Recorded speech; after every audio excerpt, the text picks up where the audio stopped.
Hello everyone, कैसे हो आप सब। हम कर रहे थे क्लास नाइन्थ चैप्टर नंबर 2। और अभी है हम end of the chapter exercise पे। अभी क्वेश्चन नंबर 1 से लेके 7 तक हम ऑलरेडी लास्ट वीडियो में कर चुके हैं।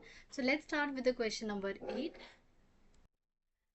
ये जो एक्सप्रेशन आप लोगों को दिख रहा है y=9/5x - 273 + 32, अगर आप केमिस्ट्री में तो पढ़ते ही हो, क्लास नाइन्थ में ये आई गेस आ जाता है। जहाँ पे हमारे पास ना टेम्परेचर दो तरीके से मेजर होती है, एक तो केल्विन में और एक फ़ारेनहाइट में। तो ये कन्वर्जन फॉर्मूला, अगर आपको केल्विन में पता है तो फ़ारेनहाइट में चेंज करना, और फ़ारेनहाइट में पता है तो केल्विन में चेंज करना।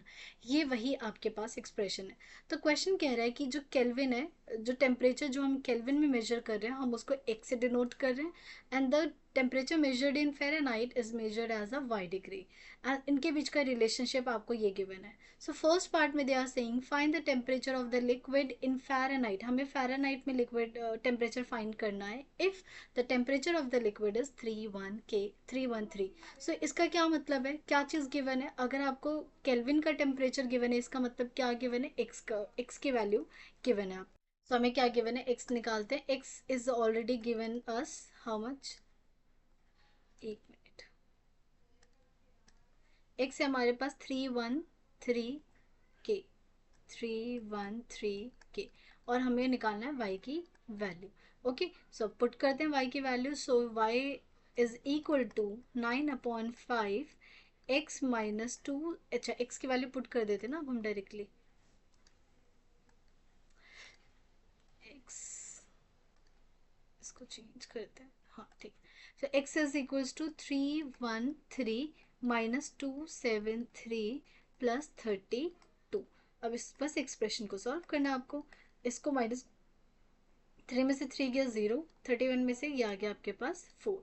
ओके, और देन उसके बाद प्लस, ये अभी ये +32। 5 से पहले इसको कैंसिल, ये मत करना कि इन दोनों को ऐड कर दो पहले, नो, पहले बोर्ड मास के अकॉर्डिंग पहले आप ब्रैकेट सॉल्व करोगे फिर ऐड करोगे। तो ये आ जाएगा 8। 9 8 आ गया आपके पास 72 + 32। तो ये आ गया आपके पास 4104। वाई की वैल्यू आ गई 104।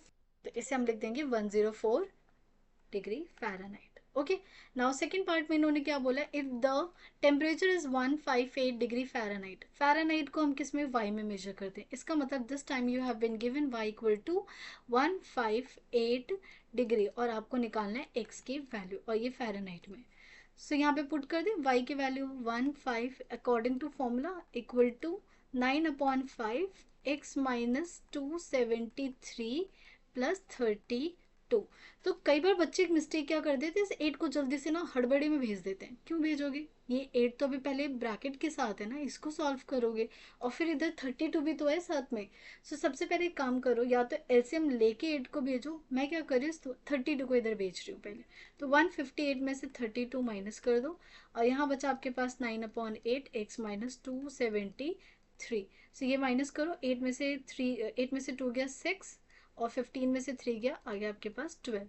और इनटू, अब मैं कर रही हूँ 8, और इस 9 को मैं ला रही हूँ यहाँ पे डिवाइड में, और इधर आपके पास x - 273। सॉल्व कर दो इसे। तो देखो ये 9 से मुझे कैंसिल होता हुआ दिख रहा है, तो 9 से कैंसिल करो, 9 1 ज़ा और 4 ज़ा। अब 14 इंटू 8 करो, तो क्या आएगा आपके पास 112। तो ये 112, अब इसको यहाँ ले आओ, प्लस कर दो, 273 इक्वल टू एक्स। तो ये कितना आ जाएगा, ये आ जाएगा 3 और 2 5, और 27 में 11 ऐड कर दो, तो ये हो जाएगा 38। तो ये आ गया आपके पास 385। एक प्रॉब्लम हो गई, ये तो 5 था ना, ये तो मेरी हैंड राइटिंग की वजह से मुझे ये 8 दिख रहा है, तो मुझे फिर से दोबारा करना पड़ेगा। कोई बात नहीं, इसको हम यहाँ चेंज कर देते हैं। ये 8 नहीं, ये 5 है, इसकी वजह से यहाँ पे हमें प्रॉब्लम आएगी, बाकी तो कहीं कोई, और ये आंसर में प्रॉब्लम आएगी। This is 5। अपनी राइटिंग में कंफ्यूज बच्चे भी होते हो, आप लोग भी करते हो, अपनी राइटिंग को ही भूल जाते हो कई बार। 14 इंटू 5 करोगे तो ये आएगा 70, अब ऐड करोगे तो ये आएगा 3, और 27 + 7, तो ये आ जाएगा आपके पास 34। 34, ठीक है। और एक्स की वैल्यू किस में आती है, केल्विन में आती है, तो हमने केल्विन में। आगे दोनों का आंसर, ठीक है, आसान सा क्वेश्चन था। नेक्स्ट क्वेश्चन पे चलते हैं। Now this is question number 9 और ये भी क्लास 9th का फोर्स आप लोग पढ़ोगे, उसका ही टॉपिक है। तो स्टार्ट करते हैं। इन्होंने बोले the work done the work done by a body on the application of a constant force. सबसे पहले यहाँ पे फोर्स क्या है, कांस्टेंट है, ये याद रखना है। तो कोई भी वर्क डन होता है किसी भी बॉडी पे, जब आप कोई काम कर रहे होते हो, ठीक है, तो वो क्या कैसे मेजर करते हो, वो मेजर करते हो आप उस पर कोई फोर्स लगाते हो।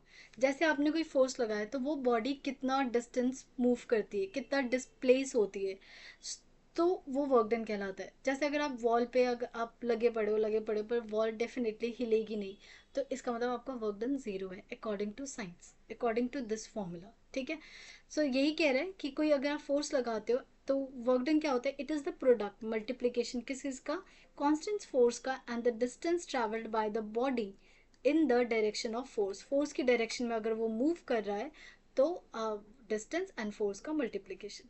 Now express this in the form of linear equation in two variable, ठीक है, एंड ड्रॉ इट्स ग्राफ। हमें ग्राफ भी ड्रॉ करना है by taking constant force as 3 unit. हमें फोर्स दे रखा है 3 यूनिट लेकर चलना है। What is the work done, कितना वर्क डन होगा अगर distance travelled by travelled is 2 units. कोई बॉडी है वो 2 यूनिट डिस्टेंस ट्रैवल किया तो कितना काम किया, कितना काम हुआ है आपके द्वारा, वो भी निकालना है। तो कोई बात नहीं, हमें ऑलरेडी क्वेश्चन में गिवन है वर्क किसके इक्वल है, वर्क किसके इक्वल है, प्रोडक्ट किस किस का, फोर्स का और डिस्टेंस का, फोर्स का एंड डिस्टेंस। बेसिकली डिस्टेंस भी नहीं डिस्प्लेसमेंट लिखते हैं, बट कोई नहीं, अभी मैं अकॉर्डिंग टू यही चलूंगी। अकॉर्डिंग टू क्वेश्चन इन्होंने फोर्स कितना दे रखा है, हमें फोर्स दे रखा है 3 यूनिट, कांस्टेंट फोर्स दे रखा है विच इज 3 यूनिट। तो मैंने यहाँ लिख दिया 3 इंटू में डिस्टेंस को मैं डी से मेजर कर लेती हूँ, वर्क डन को मैं डब्ल्यू से मेजर कर लेती हूँ। तो ये आ गया हमारे पास W equals to 3D। Now tell me one thing, क्या ये लीनियर इक्वेशन है? Yes yes. क्यों है? बिकॉज देखो जो भी वेरिएबल है यहाँ पे वर्क और डिस्टेंस, वो दोनों की पावर क्या है, 1 है। और बस इतना ही काफ़ी है। और आपसे फिर ये पूछा है हमें ग्राफ ड्रॉ करना है। तो मैं ग्राफ लेकर आती हूँ, पहले एक सेकेंड। अभी ना हमें ये चेक करना है कि ग्राफ से वेरीफाई करना है कि ये लीनियर है या नहीं है, कि ये जो ग्राफ है ये लीनियर इक्वेशन है या नहीं। तो लाइन बना के देख लेते, लाइन बनेगी तो ऑब्वियसली ये क्या हो जाएगी, लीनियर पॉलिनोमियल हो जाएगी। सो सबसे पहले हम टेबल बनाते हैं। टेबल, अब अगेन किसकी वैल्यू ले, एक तो डब्ल्यू है, एक आपके पास डी है। अब बताओ किसकी वैल्यू लेना ज़्यादा प्रेफर करोगे ताकि दूसरा ऑटोमेटिकली निकले। तो यहाँ दिख रहा है डी दिख रहा है ना, तो डी की वैल्यू लेते हैं। तो एक बार डी की वैल्यू ले लेते हैं हम 0, एक बार डी की वैल्यू 1 ले लेते हैं, एक बार डी की वैल्यू -1 ले लेते हैं। -1 नहीं, पॉजिटिव में ही चलते हैं क्योंकि पॉजिटिव ही चलते हैं। सो जब 0 लोगे तो ये कितना आएगा वर्क, 0। 1 लोगे तो 3 × 1 3, 2 लोगे तो कितना आ गया 6। अब इसको लोकेट करते हैं। जब आपने डब्ल्यू 0 लिया तो डी भी 0, तो दोनों के दोनों ओरिजिन से पास हो रहे हैं। फिर उसके बाद आपसे पूछा है डी की वैल्यू 1। हाँ, एक और चीज़ नोटिस, एक और चीज़ बता देती हूँ। हम डब्ल्यू को ले लेते हैं वाई पे और डी को ले लेते हैं एक्स पे। तो डब्ल्यू को हम ले लेते हैं वाई एक्सिस पे और डी को ले लेते हैं हम एक्स एक्सिस पे। ओके, चलो अब लोकेट करते हैं।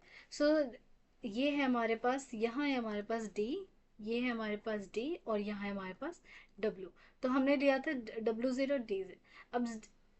अब डी की वैल्यू 1, डी की वैल्यू 1, तो डब्ल्यू की वैल्यू 3, ये रहा पॉइंट। फिर उसके बाद डी की वैल्यू 2, तो डब्ल्यू की वैल्यू 6, डी की वैल्यू 2 तो डब्ल्यू की वैल्यू 6। देखो क्या ये तीनों लाइन पे आ रहे हैं ना, बस यही इसलिए हमारा लीनियर पॉलिनोमियल है। इनको ज्वाइन कर देते हैं और आगे तक भी एक्सटेंड करते हैं।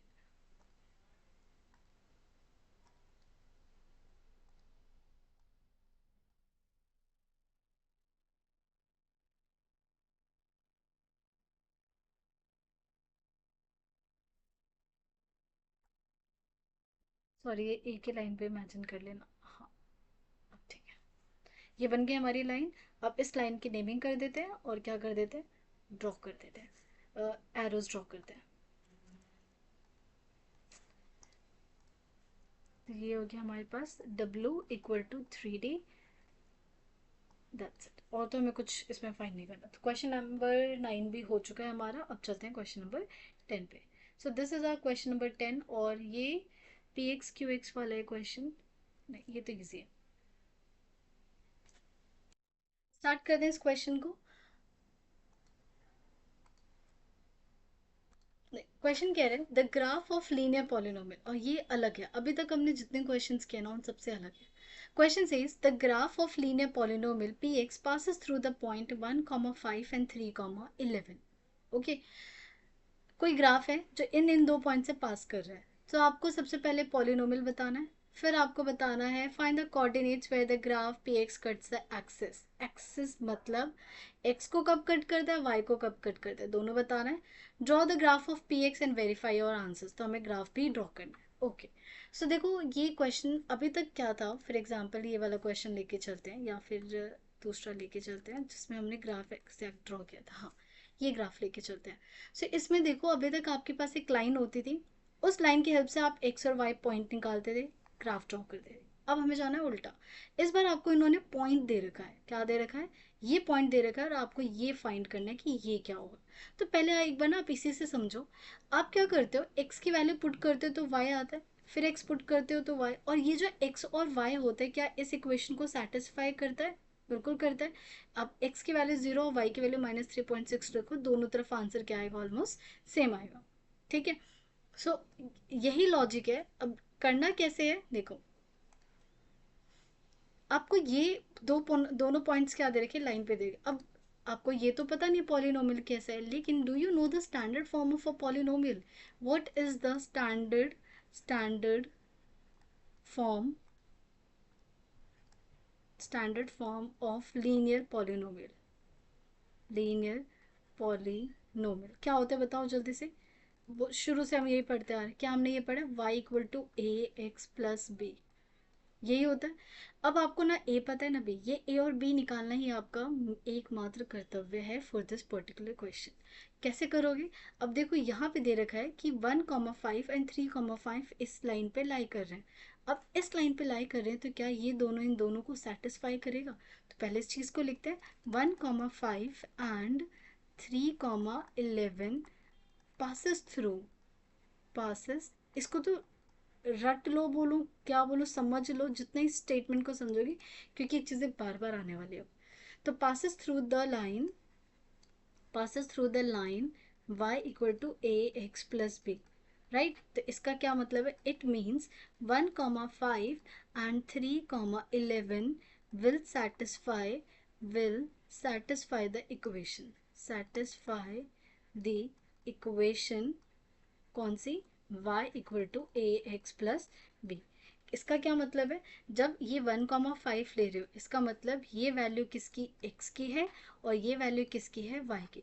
सिमिलरली जब 3,11 कर रहे हो, तो इसका मतलब ये वैल्यू x की है और ये वैल्यू किसकी है, y की है. सो इस y एक्स प्लस बी में पुट कर दो. तो हमें पता है y क्या है, a x plus b. Just put the value, y की जगह किसको पुट करोगी, 5 को, a और x की जगह किसको पुट करोगे, 1 को, प्लस b. तो क्या आ गया आपके पास, a plus B is equal to 5. ये बन गया आपके पास पहली इक्वेशन.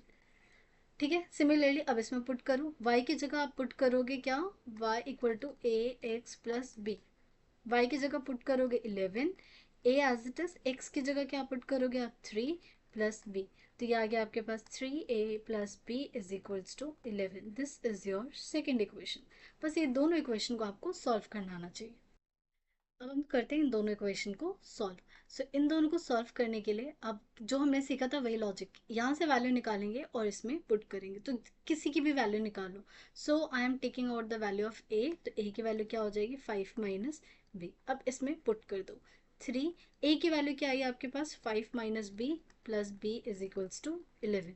तो ये 5 8 मत समझ लेना. 3 5 ज़ा 15 minus 3b plus B is equal to 11. So ये आ गया 15 माइनस, 15 को उधर ले जाना चाहिए ना, तो इसको हटा देते हैं. ये हम -3b और b कितना बचेगा, -2b. इसको यहाँ भेज दो. तो 11 माइनस 15 कितना बचेगा, -4. तो -2b इक्वल टू -4. तो b की वैल्यू कितनी आ गई, 2 आ गई. आगे b की वैल्यू 2 यहाँ पुट कर दो. तो a की वैल्यू आ जाएगी 5 minus 2 which is equal to 3. So a आ गया 3, b आ गया 4. Therefore linear polynomial which is px क्या था, y equal to A x plus B. जैसे मुझे इसको ना पी एक्स के टर्म में लिखना चाहिए था, मिस्टेक हो गई।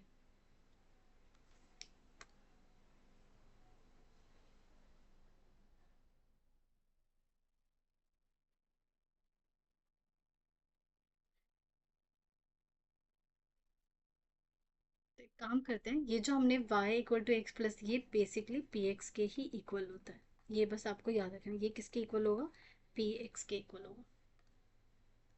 तो यहाँ पे p x equal to y, so ये हमारे पास इक्वेशन क्या आ गई, ये आ गया हमारे पास, एक मिनट लिख क्यों नहीं पा रही। तो ये जो इक्वेशन आई है हमारे पास वो आई है y इक्वल्स टू, ए की वैल्यू कितनी आई है 3, और x प्लस v की वैल्यू 2। सो ये आ गया हमारे पास p x is equal to 3x+2। अब आप सोच रहे होंगे y कहाँ से आएगी, मैं y और पी एक्स दोनों को साथ में इसलिए लेके चल रही हूँ, ये जो पी एक्स की वैल्यू आती है ना, ये y के ही इक्वल होती है। तो जब आप ग्राफ पे लोकेट करते हो ना, तो जो y की वैल्यू लोकेट करते हो वही पी एक्स होता है, बस इतना समझ लो, और कुछ इसका कोई बहुत बड़ा रोल नहीं है। डन। अब हमसे ना क्या क्या पूछा था, second part, find the coordinates where the graph of P x cuts the axes. ये बहुत इंपॉर्टेंट है, ये मतलब थोड़ा समझना भी बच्चों के लिए मुश्किल हो जाता है, इसलिए मैं कोशिश करूंगी कि मैं बहुत पेशेंटली इसको समझा पाऊँ। So let's start with the second part. देखो, आपको ये एक बात पता है कि जब भी कोई ग्राफ ड्रॉ करते हो, तो जो लाइन है वो कुछ केसेस को छोड़ के हर बार एक्स एक्सिस को या वाई एक्सिस को कट करती है। बस एक लाइन अगर वर्टिकल है, हॉरिजॉन्टल है, तो किसी एक एक्सिस को कट करेगी, अदरवाइज कोई भी शेप अगर आपको ये तो नहीं पूरी कट, नो, हम किसी भी लाइन को पीछे एक्सटेंड कर सकते हैं, इसको भी आगे एक्सटेंड कर सकते हो, तो आप देखोगे एक्स को और वाई को एक बार ना एक बार कट करिए।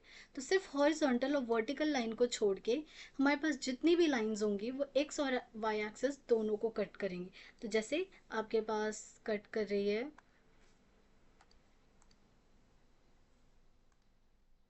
जैसे ये वाली लाइन अगर आप देखोगे तो ये कट करेगी, ये भी एक्स को कट करेगी, वाई को कट करेगी, वाई को एक्स को। तो ये क्वेश्चन बहुत फेवरेट बन जाता है टीचर्स का कि लाइन एक्स को कब कट करेगी, वाई को कब कट करेगी, वो कोऑर्डिनेट्स क्या होंगे, जैसे यहाँ पे कोऑर्डिनेट्स पूछा है। सो लॉजिक क्या है, लॉजिक जब भी आपको लॉजिक समझ जाओ, उसके बाद आप खुद ही समझ जाओगे पॉइंट निकालना कैसे। अगर रट के जाओगे कि हर बार ऐसे करते हैं तो फिर प्रॉब्लम होगी, एक बार अगर डायग्राम से समझ जाओगे then it's very much clear for you. तो स्टार्ट करते हैं। तो आप एक बार पहले इस एक डायग्राम से समझो। लेट्स से मेरे पास एक एक्स एक्सिस है, वाई एक्सिस है, एक ये लाइन है ऐसे, राइट। ये लाइन क्या कर रही है, एक्स को भी कट कर रही है और वाई को भी कट कर रही है। सो लॉजिक क्या है, अगर ये लाइन एक्स एक्सिस को कट कर रही है तो कौन जीरो है, एक्स एक्सिस पे कौन जीरो होता है, वाई जीरो होता है, और ये कोई ना कोई वैल्यू आएगी। सिमिलरली अगर ये लाइन वाई एक्सिस को कट कर रही है तो इसका मतलब कौन जीरो है, इस बार एक्स क्या हो जाएगा, जीरो, और वाई की कोई ना कोई वैल्यू आएगी, बस यही एक लॉजिक है। सो यहाँ पे इसको हम दो पार्ट में सॉल्व करेंगे। अब पहले जब P x cuts x axis, so आप दिमाग में सोचो कोई लाइन है जो एक्स एक्सिस को कट कर रही है, इसका मतलब कौन जीरो होगा, y की वैल्यू जीरो होगी। y का मतलब, और y और px दोनों क्या होते हैं सेम, y जीरो मतलब px की वैल्यू क्या हो गई, जीरो, और px हमारे पास क्या है 3x+2, तो x इक्वल टू जीरो, तो x की वैल्यू क्या आ गई -2/3। देयरफॉर पॉइंट क्या आ गया, पॉइंट या कोऑर्डिनेट क्या आ गया, कोऑर्डिनेट आ गया हमारे पास, एक्स की वैल्यू क्या आई -2/3 और वाई की वैल्यू कितनी आ गई, जीरो। क्या ये चीज समझ पा रहे हो। सिमिलरली अगर मैं, ये है हमारे पास जब P x cuts x axis, ये याद रखना आपको। सिमिलरली अगर मैं कहती हूँ P x cuts cuts Y axis, Y axis को अगर कोई कट कर रहा है तो कौन जीरो होता है, तो इसका मतलब है एक्स की वैल्यू क्या होगी, जीरो। ये चीज आपको याद रखनी है, राइट। तो इसको मैं हाईलाइट कर देती हूँ ताकि आपको पता हो कि this is very important part. और अगर आप ये समझ गए तो इस क्वेश्चन में नहीं फंसोगे, और समझना पड़ेगा बिकॉज ये क्वेश्चन आता ही है पेपर में। अब P x cuts Y axis, यहाँ तक एक्स की वैल्यू जीरो पुट करनी है, तो पी एक्स जो किसके इक्वल होता है, वाई के इक्वल होता है, और एक्स की वैल्यू जीरो पुट करनी है, 3 0 + 2, तो कितना आ गया 2, तो वाई की वैल्यू कितनी आ गई आपके पास 2। देयरफॉर पॉइंट क्या आ गया आपके पास, पॉइंट आ गया एक्स की वैल्यू तो जीरो और वाई की वैल्यू कितनी आई 2। अब समझ आया कि मैं पी एक्स और वाई दोनों साथ क्यों लेके चल रही थी। हमेशा याद रखो P x is always equal to Y, क्योंकि ग्राफ पे तो वाई लोकेट करते हो ना, पी एक्स कैसे समझ आएगा कि पी एक्स लोकेट करना। क्लियर है। तो ये हमारे दोनों पॉइंट्स आए। अब उन्होंने कहा है कि थर्ड पार्ट में ग्राफ ड्रॉ करो और वेरीफाई करो कि क्या सच में एक्स वाई एक्सिस को 0, T2 पे और एक्स को -2/3, 0 पे कट करें। ठीक है, चलो वो भी ग्राफ पे लोकेट करके देख लेते हैं। लोकेट करते हैं इस ग्राफ को। हमारे पास जो पी एक्स है वो कितना आया, पी एक्स आया हमारे पास, कई बार क्लिक नहीं होता, P x is equal to, which is हम हमेशा वाई के इक्वल लेके चलते हैं, इज इक्वल टू 3x+2। यही आया था ना, लेट मी चेक, 3x+2, हाँ यही है। अब हम करते हैं डायग्राम ड्रॉ, ग्राफ लोकेट करते। तो ग्राफ के लिए हमें चाहिए 3 पॉइंट। बहुत सारे बच्चे ना क्वेश्चन करते हैं वाई 3 पॉइंट, 2 पॉइंट क्यों नहीं, मैं बार बार बोल बोल के थक जाती हूँ, बट कोई नहीं, आई कीप सेइंग। 3 पॉइंट से आपका ग्राफ बिल्कुल परफेक्ट बनता है, आपको पता होता है कि आप लाइन सही बना रहे हो। ठीक है, एक बार हम लेंगे एक्स की वैल्यू 0, ये तो फिक्स है, लेना ही लेना है। जब एक्स की वैल्यू 0 लोगे तो P X which is equal to Y कितना आएगा, 2 आएगा। तो ये कितना है आपके पास, 2। एक बार एक्स की वैल्यू 1 ले लेते हैं। सो अगर आप एक्स की वैल्यू 1 ले रहे हो तो पी एक्स इक्वल टू 1 बोलो या वाई बोलो, ये आ जाएगा 3, 1 + 2 विच इज इक्वल टू 5। तो ये आ गया आपके पास 5। -1 ले लेते हैं, -1 लोगे तो ये आएगा आपके पास, जब x की वैल्यू -1 ले रहे हो तो पी एक्स इक्वल टू -1 बोलो या y के इक्वल बोलो, और 3x की जगह हमने -1 किया 2, कितना आंसर है -1। Let's locate the point. पहले x की वैल्यू ये कितना है हमारे पास, -1। x की वैल्यू 0 तो y की वैल्यू कितनी आई है, 2। अब x की वैल्यू 1 तो y की वैल्यू आई है 5। ठीक है, x की वैल्यू -1 तो ये वैल्यू कितनी आई है, -1। चेक करो क्या तीनों सेम लाइन पे हैं, बिल्कुल है। अब इनको करते हैं हम ज्वाइन, लेट देम ज्वाइन। सो यहाँ से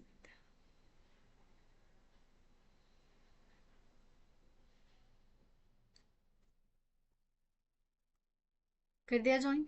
अब इनमें हम लोकेट कर देते क्या क्या चीज़ें हमें ऐड करनी।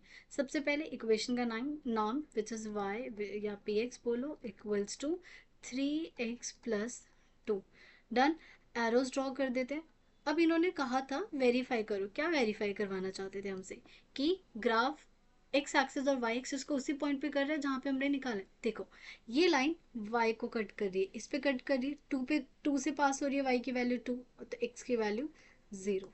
अब ये वैल्यू देखो, मेरे पास ग्राफ के एक एक लाइन्स तो है नहीं, बट ये आ रहा है आपके पास, हमने जब निकाला था कितना आया था, -2/3। -2/3 कितना होता है, करना ज़रा, -2/3 होगा आपके पास -6.66, है ना।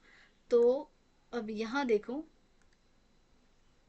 ये देखो 0.5 से जस्ट बड़ा है, तो हाँ ये पॉइंट आपका क्या होगा, समवेयर। तो दिस पॉइंट विल बी -2/3, 0। तो हाँ जो हमने जो निकाला है वो दोनों, ये दोनों क्या है, सेम। और भी तो कुछ चीज़ें नहीं बोली ना इन्होंने निकालने के लिए। फाइंड द कोऑर्डिनेट्स, हाँ। सो इस क्वेश्चन में जो सबसे इंपॉर्टेंट पार्ट था वो ये था, दोबारा समझा देती हूँ। एक्स एक्सिस को कट करने का मतलब, कोई लाइन एक्स एक्सिस को कट करिए, इसका मतलब कौन जीरो रहा होगा, Y.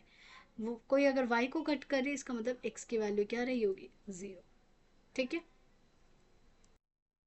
Now this is question number 11।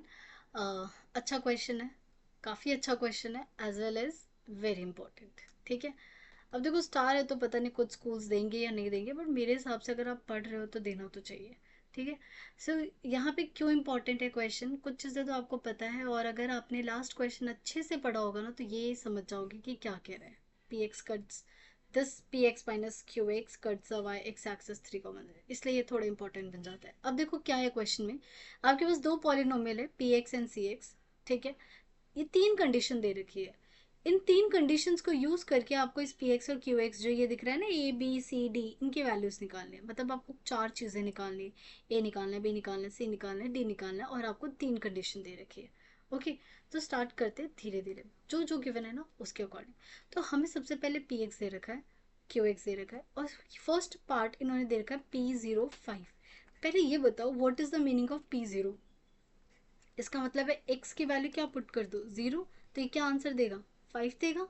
It means ये जो आपको ए एक्स प्लस बी, एक्स की जगह क्या पुट कर दोगे, 0 प्लस बी, और इक्वल टू क्या है, 5। तो यहाँ से क्या मिल गया आपको, b की वैल्यू 5। चलो एक चीज़ तो आप लोगों को मिल गई, b मिल गया। ओके, फिर उसके बाद आपको दे रखा P x minus Q x, जो है वो एक्स एक्सिस को इस पे कट कर रहे हैं। तो बेटा देखो सबसे पहले ना P x minus Q x निकालो। तो मैं निकालूंगी पी एक्स, अब मैं सेकंड, ये मैंने फर्स्ट पार्ट की इन्फॉर्मेशन यूज़ की, अब मैं सेकंड पार्ट की इन्फॉर्मेशन यूज़ करूँगी। सो सबसे पहले let's find the P x minus Q x. So P x क्या था हमारे पास, ए एक्स प्लस बी की वैल्यू कितनी आ गई, 5 आ चुकी है, minus Q x which C x plus D, C x plus D. तो यह आ गया हमारे पास ए x minus c x plus 5 minus D. अब अच्छे से लिख लेते, क्यों, हमें पता है ना कोई भी पॉलिनोमियल में एक बार एक्स आना चाहिए, तो I am taking x common outside, a minus C plus 5 minus d, यहाँ तक हम पहुँच। तो P x minus Q x क्या आ गया हमारे पास, ये आ गया हमारे पास p x minus Q x is equal to a minus c x plus 5 minus d. ठीक है, ना क्वेश्चन में बोला है कि p x minus Q x क्या है, एक्स एक्सिस को 3,0 से कट कर रहा है, या फिर आप ये बोलो कि p x minus Q x जो ये पॉलिनोमियल आया है, ये 3,0 से क्या कर रहा है, पास कर रहा है। इट मीन्स, और आपको ये चीज़ पता है कि ये देखो, ये जो पूरा का पूरा ये होने वाला है, ये क्या होने वाला है, वाई, ये हमारे पास पूरा क्या होने वाला है, वाई। ये इसलिए बता रही बिकॉज अभी हमें लोकेट करना पड़ेगा, और यहाँ पे एक्स की तरह कौन काम कर रहा है, ये काम कर रहा है। सो पहले इस इंफॉर्मेशन को लिखते हैं कि p x minus Q x passes through passes through 3 comma 0, it that implies it will satisfy, मतलब 3,0 will satisfy, यहाँ लिख देते हैं 3,0 will satisfy the px minus qx, satisfy px minus qx, px minus qx, right. इसमें इसका ये मतलब है कि इस पूरे इक्वेशन में जहाँ x है वहाँ क्या पुट करोगे 3, राइट, और जहाँ y है वहाँ क्या पुट करोगे 0। और मैंने अभी आपको बताया था, यहाँ मैं इसे हाईलाइट कर देती हूँ, कि पूरा का पूरा ये क्या होने वाला है, आपका y की तरह काम करेगा। ओके, सो लेट्स पुट, तो यहाँ पे y ये क्या बन जाएगा पूरा 0, बिकॉज x की वैल्यू ये x है और ये क्या है y है, तो ये 0 हो गया।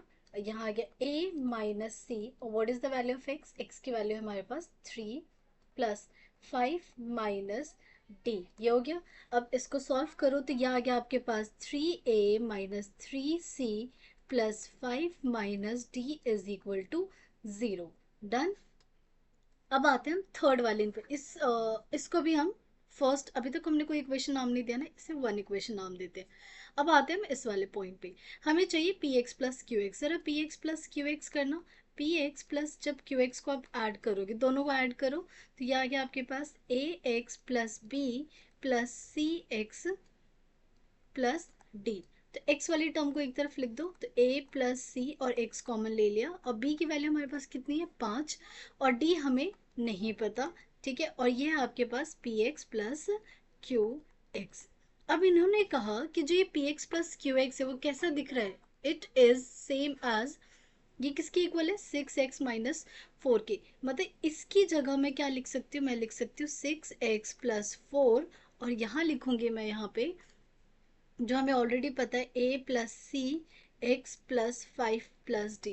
बेटा अब देखो यहाँ पे आने के बाद ना आपको कंपेयर करना आना चाहिए। कंपेयर कैसे करोगे, दो पॉलिनोमियल कब इक्वल होते हैं, देखो यहाँ पे x के आगे कौन है 6, यहाँ पे x के आगे कौन है a प्लस सी, और ये दोनों इक्वल है आपस में, इसका मतलब ये 6 किसके इक्वल होगा, a प्लस सी के।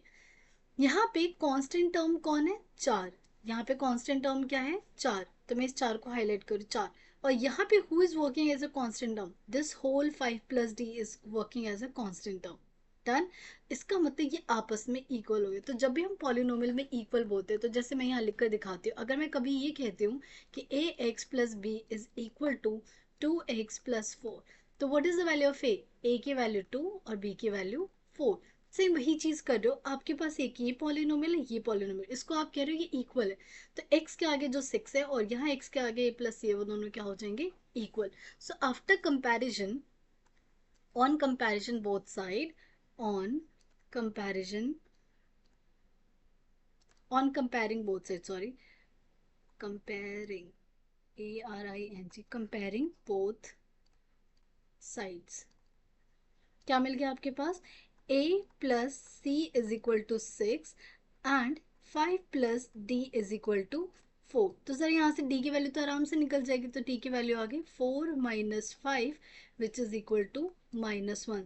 तो देखो अब आपके पास d भी आ चुका है, आपके पास b आ चुका है, बस कौन बचा है, a और c बचा है। सो a और c के लिए देखो अब आपके पास एक ये इक्वेशन है और एक आपके पास ये इक्वेशन है। क्या यहाँ पे मैं डी पुट कर सकती हूँ, तो मैं यहाँ लिख देती हूँ 2। अब नेक्स्ट पे चलते हैं ताकि यहाँ पे आप आराम से कर सको, इसको हटा देते हैं। तो हमारे पास इक्वेशन आई है, एक तो लिख लेते हैं ए प्लस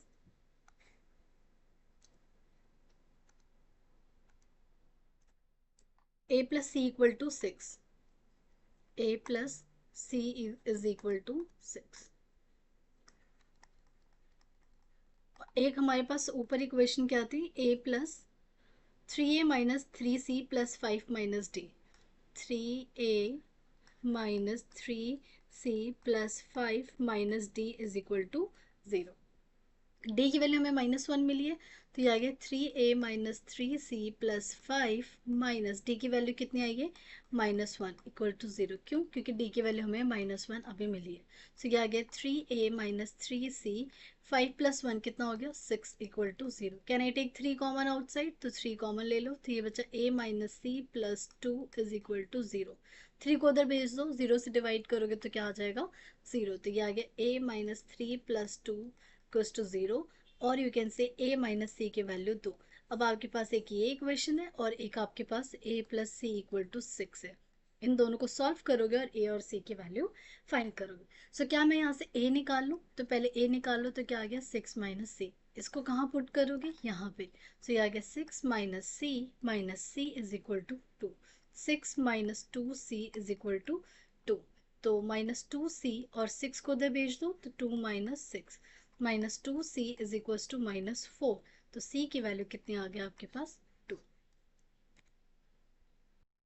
मिस्टेक हो गई यहाँ पे, ये मेरी इक्वेशन सही नहीं आई। यहाँ पे जब 2 को इधर लेकर जाओगे तो -2 होगा, तो ये होगा -2, यहाँ -2, और ये आएगा आपके पास -2। 6 माइनस 2 और -2 होगा -8, और -8 डिवाइड बाय 2। तो इसको मैं एक बार रब करके लिखती हूँ।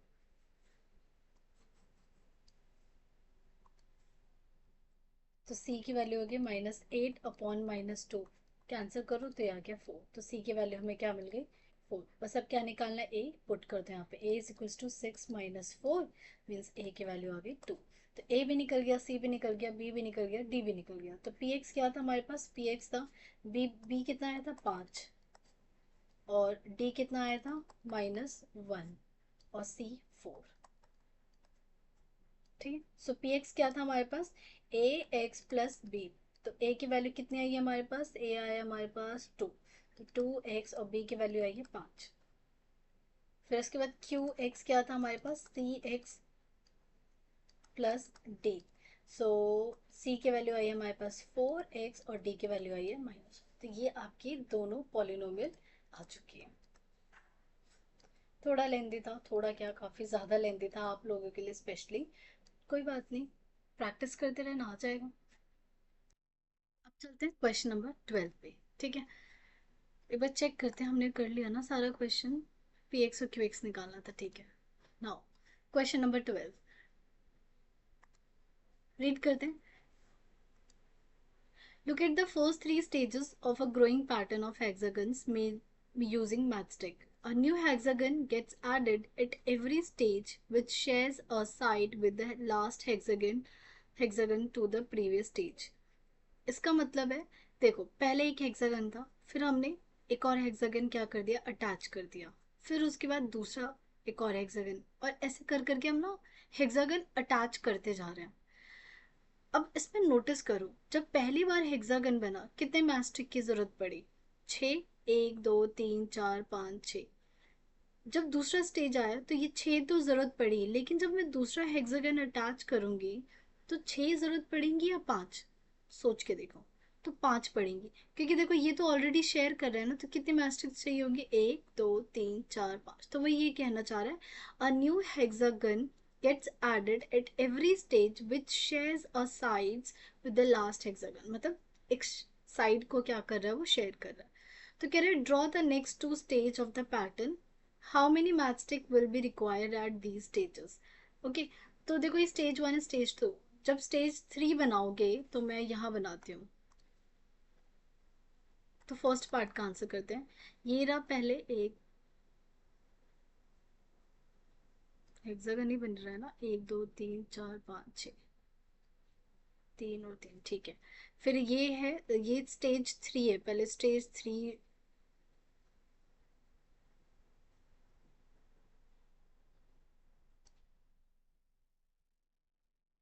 टाइम लग रहा है इसे बनाने में। तो ये था स्टेज 3। जब स्टेज 4 करोगे तो मैं यहाँ पे आके एक हेक्सागन को क्या कर रही हूँ, अटैच कर रही हूँ। तो ये आ गया आपके पास।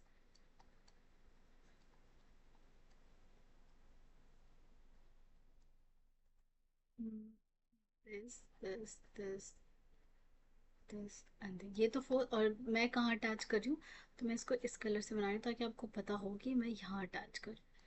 तो 3 4 5, 5 मैचस्टिक जरूरत पड़ी। अब ये था मेरा फोर्थ स्टेज। अब जब मुझे फिफ्थ स्टेज पे जाना है, क्योंकि हमें 2 स्टेज बनाए हैं, तो मैं यहाँ फिफ्थ स्टेज का बना रही हूँ। तो पहले ये वाला पैटर्न बनाती हूँ। तो अब ये मैंने फोर्थ स्टेज तक पूरा बना दिया है। फिफ्थ स्टेज में क्या करूँगी, यहाँ पे एक अटैच कर दूंगी। तो लेट्स से मैंने इसको अटैच कर दिया यहाँ पे। ओहो, क्या प्रॉब्लम निकली। ये- तो ये बन गया फिफ्थ स्टेज। अब इन्होंने पूछा है complete the how many match stick will be required. सोचो कितने रिक्वायर्ड हुए होंगे। जब मैंने फोर्थ स्टेज बनाया, तो ये देखो यहाँ पे कितने टोटल, 6 मैच स्टिक है। यहाँ ये पूरा कितना है, 6 मैच स्टिक। यहाँ पे 5, इधर भी 5 यूज किए, इधर भी 5 यूज किए। तो कितने यूज हुए यहाँ पे मैच स्टिक। मैच स्टिक हो जाएंगे नंबर ऑफ मैच स्टिक्स, 6 तो था ही, +5 +5 +5। तो कितना हो गया, 15 और 6 21। सिमिलरली यहाँ पे अगर आपको निकालना है number of match sticks, number of match sticks. So देखो ये तो 6 था ही, ठीक है, प्लस 5 5, इधर कितने यूज हुए हैं, 1 2 3 4 5, और इसको बनाने के लिए 1 2 3 4 5। तो कितनी बार 5 यूज हुए, 4 बार। 5 +5 +5 +5, तो कितना हो गया ये, 6 + 20 विच इज इक्वल्स टू 26। अब यही पैटर्न बनाने में ना आपको यहाँ यूज हो, तो मैं इसको यहीं पे सॉल्व करूंगी टेबल में ही, फिर हम फॉर्मूला डिराइव करेंगे। सो this is, let's do the second part.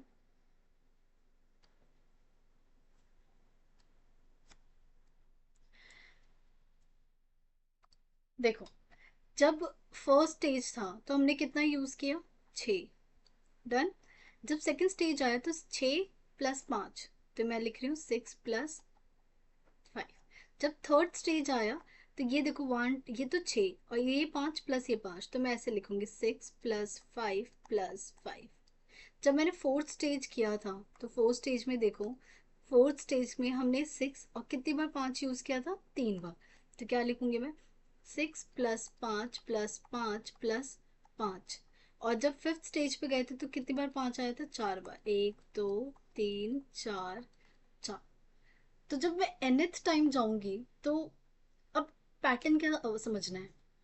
जब सेकंड स्टेज था कितनी बार 5 ऐड हुआ है, 1 बार। थर्ड स्टेज था कितनी बार ऐड हुआ है, 2 बार।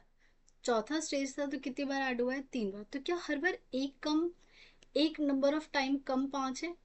तो if I want to find a pattern, तो लाइक क्या बन रहा है, फिफ्थ स्टेज को ही हम एक बार जनरलाइज कर लेते हैं। फिफ्थ स्टेज के लिए 6 + कितनी बार 5 है बताना, 4 बार, 4 × 5।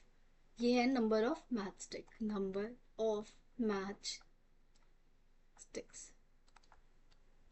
सिमिलरली जब 6 स्टेज होगा तो क्या होगा, 6 + एक कम, 6 स्टेज है तो एक का मतलब 5 बार आपको 5 स्टिक चाहिए होंगे। तो इसी तरीके से जब मैं nth स्टेज पे जाऊंगी तो नंबर ऑफ मैथ स्टिक्स क्या हो जाएगा। देखो 6 तो स्टार्टिंग में था, 5 आने वाला है, लेकिन जितनी बार हमें चाहिए, अगर 4 स्टेज है तो 3 बार चाहिए, 5 स्टेज है तो 4 बार चाहिए। तो अगर nth स्टेज पे जाना है आपको तो कितने, हाउ मेनी, n-1। तो अब इसको सॉल्व करो, 6 + 5 n-5, 6 में से 5 गया 1, तो 5n+1, this is the general expression, this is the. तो यहाँ पे क्या लिखोगे, यहाँ लिखोगे आप 5n+1। तो थर्ड पार्ट में इन्होंने वो जनरल फॉर्मूला ही पूछा है। तो जनरल फॉर्मूला क्या है, general rule, number of math sticks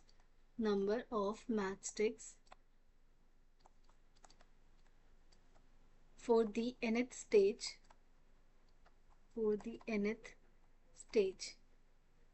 is equal to 5n+1। I hope समझ आ गया होगा, मैं दोबारा समझाती हूँ। इसको बस यहाँ ऑब्जर्व करो, जब आपको थर्ड स्टेज बनाना था तो कितनी बार 5 चाहिए था, 2 बार। जब फोर्थ स्टेज बनाना था कितनी बार 5 चाहिए था, 3 बार। जब फिफ्थ स्टेज बनाना था तो 4 बार। तो जब nth स्टेज बनाना है तो कितनी बार चाहिए होगा, n-1। तो जो सबसे इम्पोर्टेंट पार्ट था वो ये था, बच्चों को लगता है n चाहिए होता है इसलिए वो गलत करके आ जाते हैं। ठीक है, अब आते हैं इसके फोर्थ पार्ट पे। फोर्थ में कह रहे हैं how many matchstick will be required for the 15th stage. तो कोई बात नहीं, हमें पता है, डायरेक्ट कर दे इसको। तो नंबर ऑफ मैथस्टिक्स फॉर हम विच स्टेज, 15th स्टेज। तो या तो आप डायरेक्ट फॉर्मूले में पुट कर लो। फॉर्मूला क्या था हमारे पास, 5n+1 था, तो हो गया 5 × 15 कर दो, +1, 75 +1 विच इज इक्वल टू 76।